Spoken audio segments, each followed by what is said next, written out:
Hello everyone, thank you so much for coming today. Today we are going to be showing the FATECP and showing that it works with a BETIS actuator over here. And two members from my team will be walking you through the steps, and that is Colton von Valkenburg and Amelia Schatz. So I'll let Colton take it first and show the connections on the actuator. For this demo, we're going to be using a BETIS actuator.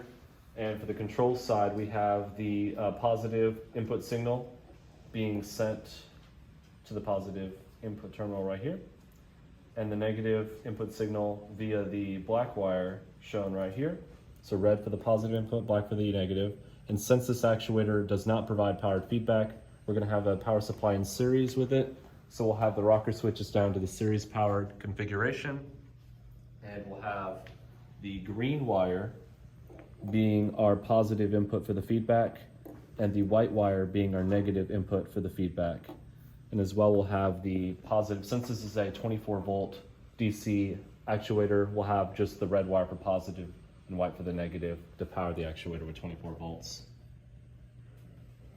So I'm gonna do like a basic operation of how you would work this actuator. So first off, it is plugged in, as you can see, and we have to turn on the breaker for the 24 volt because this actuator is powered by 24.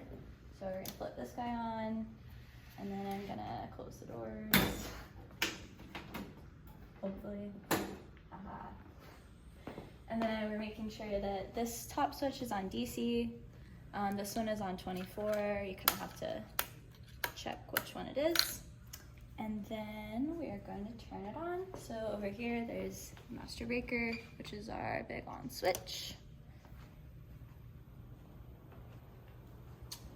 And then as you can see, we turned on the first breaker, so this reads 24 volts. So to output that, we're going to turn this switch to DC. Now that we have power to the actuator, we want to send the control signal by turning on the toggle switch.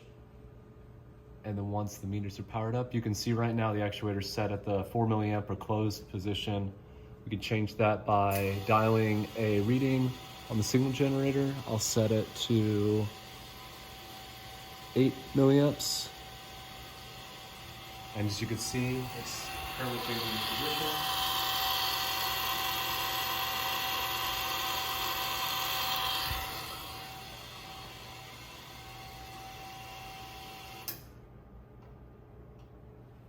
And as you can see too, the feedback meter shows us that it is set at 8 milliamps. Due to the inaccuracies of the feedback on the actuator, there will be some error in the feedback reading. This is due to the fact it's calibrated via a potentiometer.